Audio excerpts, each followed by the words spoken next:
High বন্ধুরা, Jhuma Bengali kitchen থেকে YouTube চ্যানেলে তোমাদের সকলকে স্বাগত জানাই। আজ নিয়ে চলে এসেছি ডুমুর দিয়ে দারুণ একটি ইউনিক রেসিপি। ডুমুর খেতে প্রায় অনেকেই খুবই পছন্দ করে, কিংবা অনেকে পছন্দও করে না। কিন্তু যারা পছন্দ করো না তাদেরকে বলি, এইভাবে একদিন আমার মতো বানিয়ে দেখো, খেতে কিন্তু খুবই অসাধারণ লাগবে। যে সকল বন্ধুরা ভাবো ডুমুর কাটা ধোয়া বাছা রান্নার অনেক ঝামেলার কাজ, কিন্তু মোটেই না। তোমরা দেখতেই পেলে আমি কিভাবে ডুমুরটাকে শিলনোড়া দিয়ে থেতো করে কোনো একটা বাসনে জল ভরে ঝুড়িটা এইভাবে রেখে আর ডুমুরগুলো ঢেলে দিয়ে হাত দিয়ে এইভাবে কচলে কচলে ধুয়ে নিতে হবে। এতে করে ডুমুরের যে দানা বীজ সব কিছুই বেরিয়ে যাবে। 3 থেকে 4 বার ধুয়ে নিলেই ডুমুর একেবারেই পরিষ্কার। দেখো, আমি ডুমুরগুলো বেশ ভালো করে এখন পরিষ্কার করে নিলাম। এবার আমি ডুমুরগুলো জল থেকে তুলে নেব। আর ডুমুরের রেসিপি বানানোর জন্য কি কি উপকরণ নিয়েছি তা সবগুলোই আমি দেখিয়ে দিচ্ছি। আর এই ডুমুর খাওয়া কিন্তু আমাদের শরীরের পক্ষে অনেকটাই উপকারকদায়ক, কিন্তু এখন আর কোথায় পাওয়া যায়। তবে আজও পাওয়া যাচ্ছে। এই যে রাস্তায় চলতে ফিরতে দেখলাম ডুমুরের গাছ, আর পেরে নিয়ে চলে আসলাম রেসিপি বানানোর জন্য। আর এখন দেখো, গ্যাসের ফ্লেম অন করে কড়াইতে গরম জল বসিয়ে দিলাম, আর ডুমুরগুলো মিনিট 5 ভাপিয়ে নিলাম। দেখো, ডুমুরটা আমার ভাপানো হয়ে গেছে। এবার আমি নামিয়ে নেব। রান্না শুরুতেই বলি, যদি রেসিপিটি ভালো লাগে তাহলে কিন্তু একটি লাইক দিয়ে পুরো ভিডিওটি দেখার অনুরোধ রইল।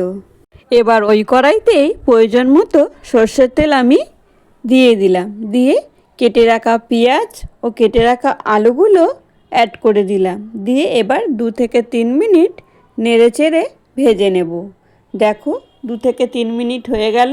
এখন লবণ, হলুদ ও কেটে রাখা টমেটো অ্যাড করে দিলাম। দিয়ে এবার বেশ ভালো করে নেড়ে চেড়ে রান্নাটা করে নেব। দেখো, 2 মিনিট হয়ে গেল। এবার একটা ঢাকা চাপা দিয়ে আরও 1 থেকে 1.5 মিনিট ঢেকে দিলাম। এরপর দেখো, টমেটোগুলো হালকা সিদ্ধ হয়ে এসছে। আর এই সময় দিলাম গুঁড়ো লঙ্কা গুঁড়ো দিয়ে বেশ ভালো করে নেড়ে চেড়ে আবারও মশলাটা কষিয়ে নেব। এরপর অ্যাড করে দিলাম আদা রসুন বাটা ও ভাজা মশলা। এবার আরও ভালো করে মশলাটা কষিয়ে নেব।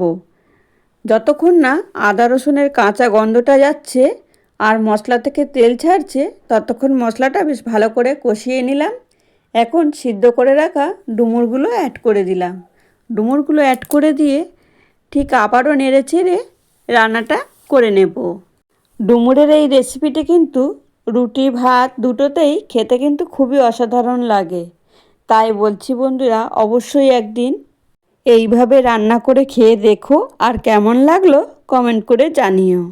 এখন দেখো, সব কিছু ভালো করে কষানো হয়ে গেছে। আর এই সময় আমি জল অ্যাড করে দিলাম। তোমরা চাইলে জলটা বাড়িয়ে বা কমিয়েও দিতে পারো।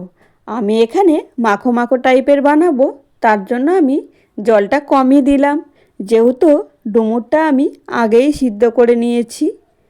এখন 5 থেকে 7 মিনিট রান্না করার পরেও কিন্তু ডুমুরটা বেশ মাখো মাখো টাইপের হয়নি। তার জন্য আমি প্রেসার কুকারে দিয়ে 3 থেকে 4টে সিটি দিয়েছি, দিয়ে নামিয়ে নিয়েছি। এরপর সামান্য একটু গরম মশলা অ্যাড করে দিলাম। দিয়ে বেশ ভালো করে নেড়ে চেড়ে নিলাম। দেখো, কত সুন্দর ডুমুরটা সিদ্ধ হয়েছে, আর একেবারে মাখো মাখো টাইপের হয়েছে। দেখতে কি লোভনীয় লাগছে না? আজকের রেসিপি তোমাদের কেমন লাগলো একটা কমেন্ট বক্সে জানিও। আর রেসিপি খুব ভালো লেগে থাকলে একটি লাইক, কমেন্ট, শেয়ার ও সাবস্ক্রাইব করতে ভুলো না। তাহলে আজকের ভিডিও এখানেই শেষ করলাম। ফিরে আসছি আবারও নতুন এক রেসিপি নিয়ে। এখন সকলে সুস্থ থেকো, ভালো থেকো, আর সকলকে ভালো রেখো। এতক্ষণ সময় তোমরা আমার পাশে থেকে পুরো ভিডিওটা দেখার জন্য তোমাদেরকে অসংখ্য ধন্যবাদ।